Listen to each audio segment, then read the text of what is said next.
so others will be able to catch up. So I'd like to welcome you all. For the participants, if you're new here, I'm Shana Gonzalez, Chair of the Marketing Education SIG, and I'd like to introduce Dr. Lucy Gill-Simon, who is Deputy Chair.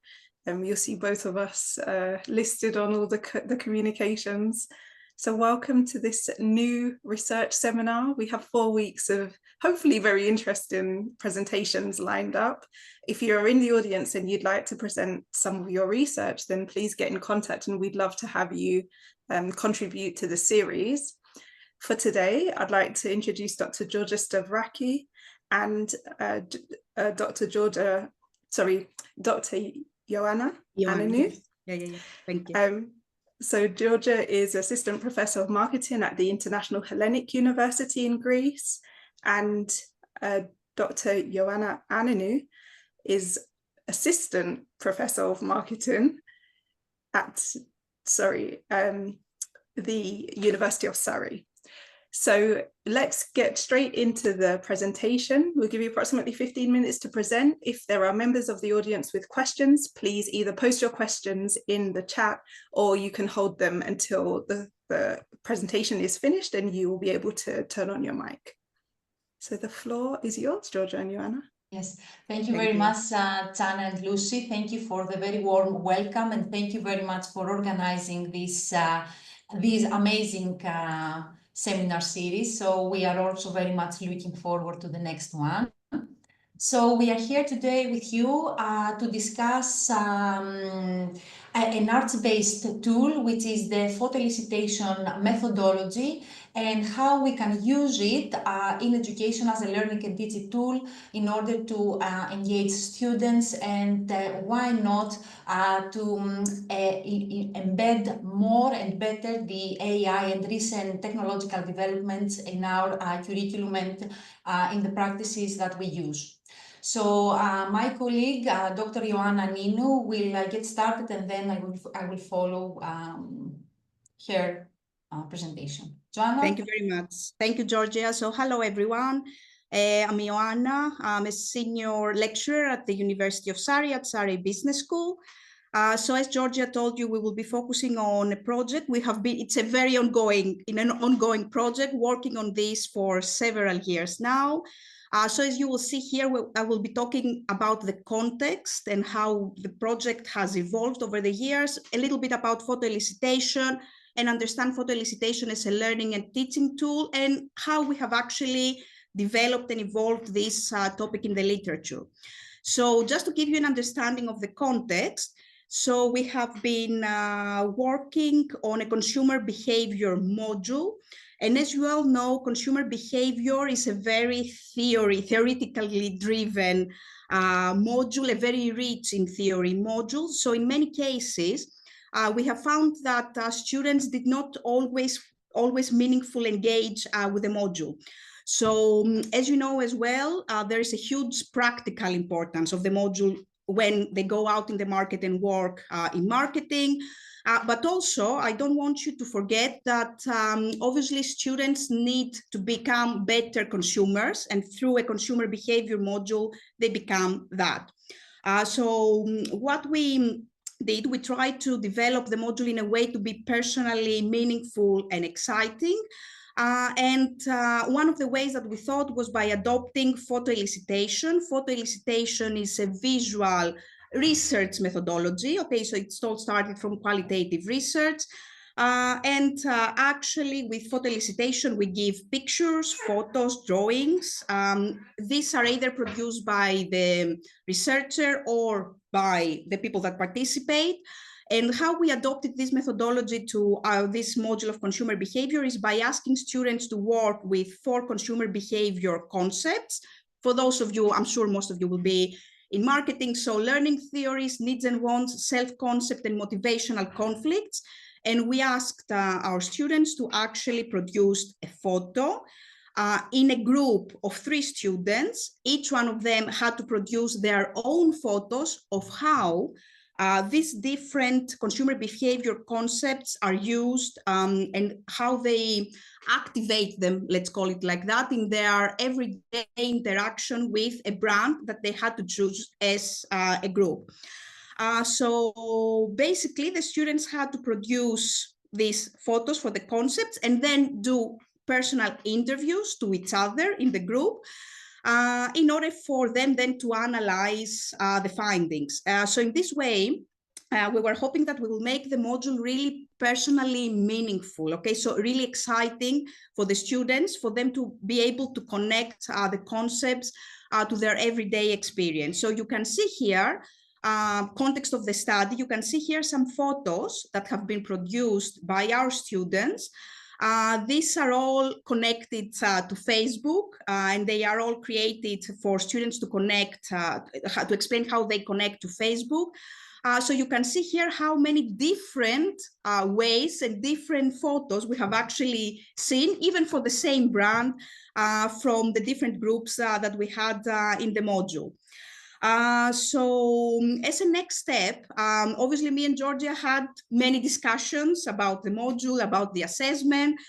We were also very intrigued because the students seem to have a very big interest. We had flooding of questions, queries in the module. So we were trying a little bit to understand the method and how it works pedagogically in a little bit more depth. So looking at the relevant literature, what we identified is that obviously this method has been used previously by other teachers and academics as well. And there was a huge focus on the benefits of the method. Okay, so there was a huge focus obviously on the experiential learning, the reflective elements of the method. So the method has been found to increase student engagement, to facilitate higher order learning, and have been being used previously in consumer behavior classes. Actually, the previous researchers found that it increases students' own self-concept and understanding of self-concept. It can help people delve deeper generally to their personal understanding of the world around them. So I will pass on to Georgia, and she will explain to you how we moved on from what we found in the literature. Thank you very much, Ioanna. Good afternoon again from me as well. So as Joanna explained, that was a really interesting, from the student perspective, assignment and a research project. And going back to the relevant literature, we identified all these benefits of using this kind of active learning techniques or visual research methods. But what we felt that was missing from the current literature and the way we experienced the project with students was that there was no explanation of how such an arts-based methodology and arts-based project actually works, and how this, how we can deconstruct such a process in order to better understand how these learning benefits can emerge. So you can understand basically that if we understand this kind of process, then we can intervene and adjust, enhance relevant learning and teaching practices. So what we did was to go back to the photo-elicitation method and revisit this method, namely to approach this method from an arts-based perspective. That means that we went back to the relevant literature of what it means to use an arts-based method, which means that when we use an arts-based method, we focus on the process of how an arts-based method actually works. So delving and digging to the elements of the photo-elicitation as an arts-based tool, we found these 4 components that you can see here that actually explain how we can learn and how we can teach in a better way, in a more active way, by using the photo-elicitation method. So these components are the doing, the power, the multiple framing of meaning, and the audience. Doing, as you can understand, relates to that students had actually to take their own photos. So they had to actually do something by using their bodies, by using their own experience, by going out there and taking their own photographs.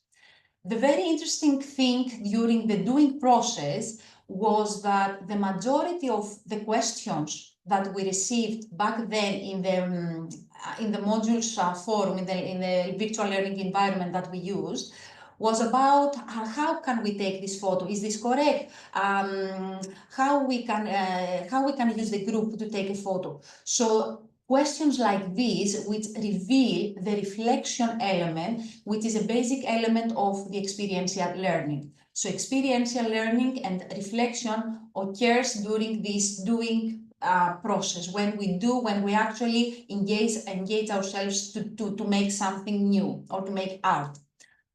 The second element, which is really interesting, and it has very strong connections both with pedagogy and with arts, is the element of power.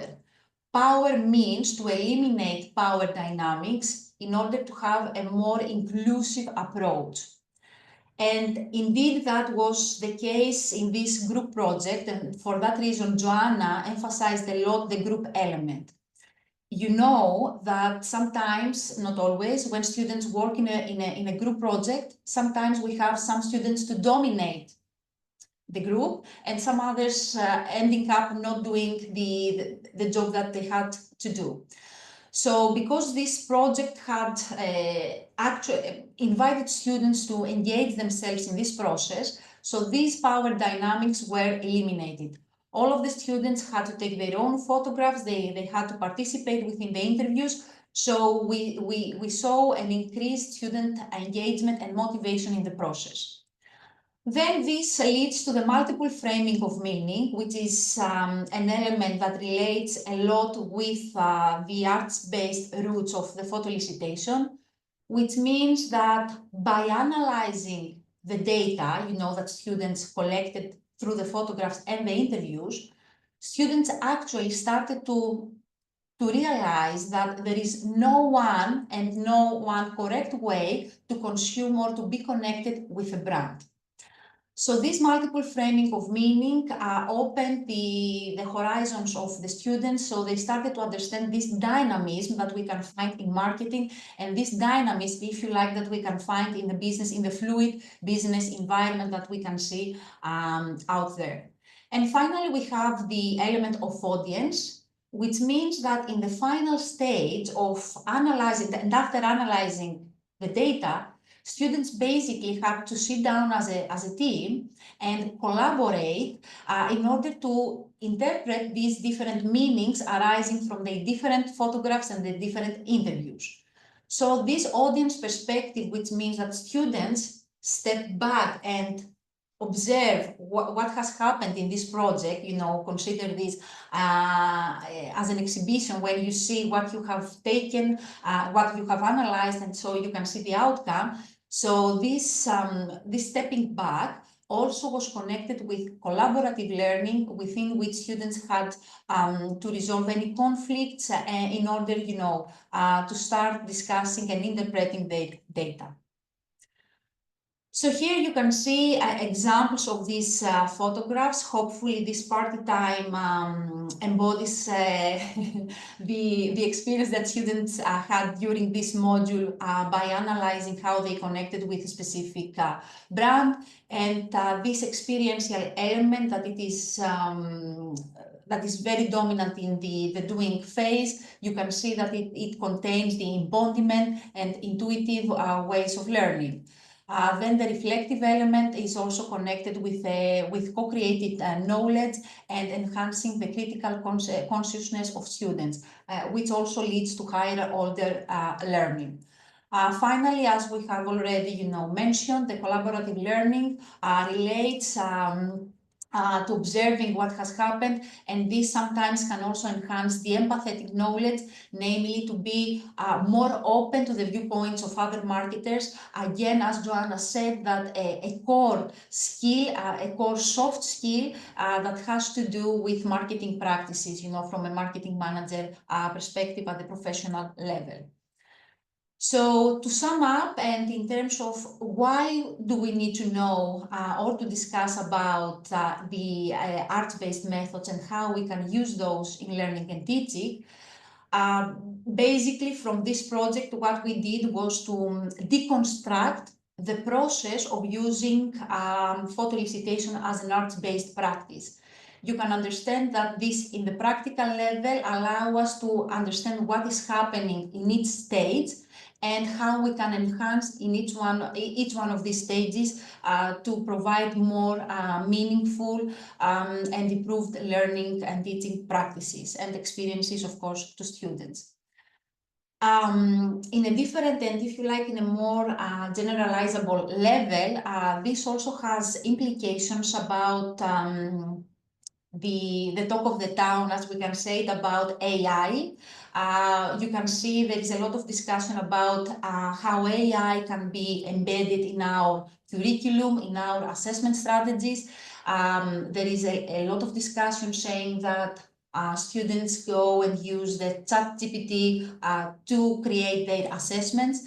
So what we truly believe and argue by using this kind of methods is that you cannot rely or over-rely in ChatGPT to complete parts of such a project. You can ask the ChatGPT to help you to reflect. You can ask ChatGPT or other AI, if you like, technologies to help you with collaborative learning, but this cannot substitute your own engagement with completing such a project. So if you go, and here we have Lucy as well, a very interesting topic that she already has discussed about how we can ally AI tools with teaching philosophies. This is really interesting because you can see that each one of these philosophies are connected in a very straightforward way with art-based methods. And of course, nothing new here, but again, we think that this enhances current discussions, that authentic assessments, another topical element in relevant discussions. Art-based methods offer this kind of authentic assessments, which, you know, in a similar way of approaching AI, again, we can enhance this collaboration between AI and curriculum and assessment development. So that was from us. Thank you very much again for the invitation. And if you have any questions or comments, we are looking forward to those. So thank you. Okay, thank you so much. So I wonder if there are any questions from members of the audience. I can't see anything in the chat.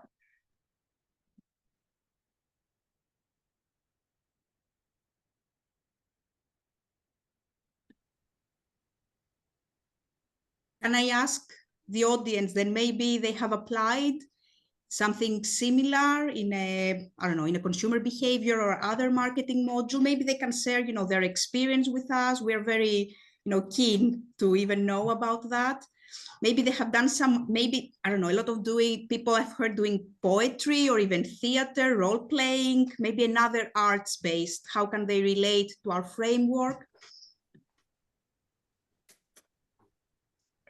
I haven't personally. Oh, okay. No, I don't find it so interesting. Shana, I'm trying to find where, the reason I can't comment is I can't find where the hand raising. Oh.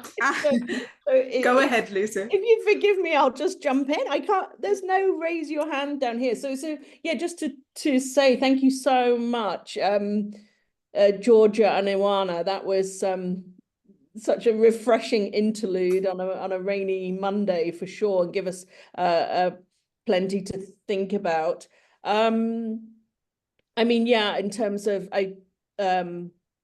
arts-based consumer behavior, I think Pilar's work is what comes to my mind immediately. I'm not sure if either of you are familiar with Pilar's work, where she took her consumer behavior class, I believe, to work with the ballet. Was it with where she worked? So yeah, after this, I'll put you both in touch with her. Shana, do we have her up from Birmingham University? Yes. Yeah, she's at Birmingham Business School. She already contributed to our seminar series a few weeks ago, but I think you'd find it really interesting to talk to her. I have done a little bit of work, but something sort of quite separate. It was not marketing related, but nonetheless really interesting arts-based work where we looked at using a self-portraiture exercise to instill hope, to foster hope and belief in the self on the part of our some of our marginalized students with marginalized characteristics. And that sort of piece of research is still ongoing around the how students engage with that self-portraiture exercise, but also what kind of what comes out of their reflections. Yeah, I'm again happy to share with you some of the outputs from that work. But I think in terms of your own work, it looked incredibly interesting, and I wonder if you can expand a little bit. Forgive me if I missed it, but on the actual the nature of assignment they had to take. Was it 4 different photos that represent a brand? Was it that simple? Was that the task? 4 photos that represent a brand, because those were very complex pictures that they took, which was refreshing. Can you talk a little bit more about the task, particularly the Facebook? I mean, those are both Starbucks, I see. Either the Facebook one or the party time. What was the thinking there? Yes. Georgia, yes, thank you, Ioanna. Thank you, Lucy. And yes, it sounds really interesting, the self-portrait tool that you are using. Yes, I'm really looking forward for more details. So regarding the project, and here, a bit of context behind the scenes, that when every single year, every time that we introduced the project to the students, they were really anxious, that, oh my God, this sounds really difficult and this requires a lot of time, which is true, but it is, they also had fun. So basically the task was that students had to form a group of 3, and then we made it 4 students per group. And within the group, they had to find a brand, whatever brand they want. But the essential element was that all of the group members should be consumers of this particular brand. Then based on this, we gave them 4 consumer behavior concepts, because we had to incorporate the theory inside the assignment, and they had to take the photos in a way that they reflect the different theoretical concepts. So here, as you can understand, they had, to take the photographs, but at the same time to be familiar with the theory in order to make this connection. And then, this works like a qualitative project: interviews, discussion, analysis of findings, and so on and so forth. And about the photos, so here you can see this one, which is a really interesting photograph. This is students analyze a particular fast food brand. And they have taken a group photograph to show that all of them, they are using this kind of brand, to relax. This is the Starbucks one. Again, we can see different occasions, which is the empathetic understanding and empathetic learning. Sometimes we open our viewpoints that there are different ways of living out there, which, as we said, it's really important way of knowing and way of relating in terms of using and utilizing marketing practices. Yeah, but it's very interesting, Georgia, because they've not just simply taken a photo. You can almost see them thinking through the pictures. that they took and some of that thought process that has gone into there. So yeah, super interesting. Thank you. We confirmed the discussion board was on fire every single time. And this was really rewarding for us as well, because you have also, you know, you have also hosted some other colleagues who are doing arts-based projects, and the common logic is that this kind of assessments require a lot of time, which is really rewarding for us as well to see, you know, this engagement from students. Yeah. Georgia and Ioanna, I have a question. I wonder if there were any challenges with the approach, because I can imagine there are quite a lot of students who would really embrace the idea of, you know, doing this kind of project that allows them to not only express themselves, but to enjoy brands that they love. But, you know, did you face any challenges with students perhaps misinterpreting what was required of them? We have explained the project so many times during the seminar. So we had allocated specific time during the seminars. And yes, and Jana, indeed, this is always the case, because sometimes, and not all the students, which is absolutely normal, they cannot, you know, 100% understand the task from the very beginning. But we had the discussion forum, which is super interesting and inspiring, you know, because you can see frequently asked questions document within the virtual learning environment, very prepared, which didn't come from the very beginning. You learn as you go, okay? Yes, yeah. Yeah, I wouldn't say, Georgia, it was more, you know, there was, as always, there was, you know, richer work and, you know, more in depth and less in depth. But although I agree it is complicated task for them to grasp, but I think there was no huge issues with complete misinterpretation of the task, I believe. Yeah. Do you think that had something to do with it being group work though? Because perhaps, you know, those who lean more into the interpretation and the articulation of what they're trying to achieve save those who didn't, whereas if it was individual, you know, you might just have some students who struggle to make that connection or really explain what they were trying to convey. Yes, yes, yes. And here the collaborative learning, and we know all, I think all of us, we know this from the relevant literature, that peer learning is a powerful tool. So another way of this, how this collaborative learning took place, also helped the students, you know, how to analyze, how to interpret. And again, we had dedicated seminar time.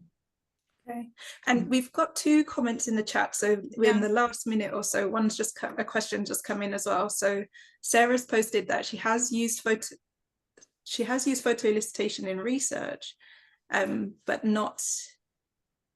However, I used student creation of photo montages, for example, career visions and passions uploaded to Padlet as an engagement tool, but technically this is not photo-elicitation in the strictest sense. That sounds very interesting and like an approach that many of us could use. So the question is from Reza. Can you explain a little about the feedback that they were given at the end? Yes, we didn't expect that, you know, the feedback for the assessment or the module. So the feedback for the assessment was that even though we went through this difficult time during the semester, oh, this is really difficult, we cannot do it, we don't have much time, you know how this works. But at the very end, you know, and this is part of the formal evaluation reports that we have, is that students describe the project as really interesting, very challenging, very practical, really interesting, realizing different consumer behavior perspectives. So we had a very good feedback. Georgia, I think it is I think the question is about the feedback that we gave about the assessment. Oh, sorry. Yes. I think maybe I'm wrong, but I think it's about the type of feedback that we provided. Okay, yes, apologies for that. So yes, we had a specific rubric in which we gave feedback for each one of the sessions. So we gave feedback in terms of the introduction. So if they met the criteria that they had to analyze in the introduction, then about the methodology, how they utilized and used the relevant methodology, photographs plus interviews. We didn't assess them, the students, in terms of the content of the photographs. We told them that you are free to take your own photographs, so no aesthetic, if you like, criterion here. Then in terms of the interpretation of the findings, and then the managerial implications. So the rubric that we followed to overcome any challenges, because indeed this is a challenge, it is like assessing a research project. A report, yeah. Okay, thank you. So we're at the end of our time. Thank you so much. I think this was a wonderful first seminar in our series. And hopefully if anybody has any questions for you, they can follow up by email. We look forward to seeing the participants on our seminars as of next week. So we have 3 more in the series. And as I mentioned, if you'd like to contribute, then please do get in touch. So thank you, Georgia and Ioanna. And thank you so much. We look forward to seeing participants in future seminars. Thank you very much. Bye. Thank you, everyone. Bye-bye.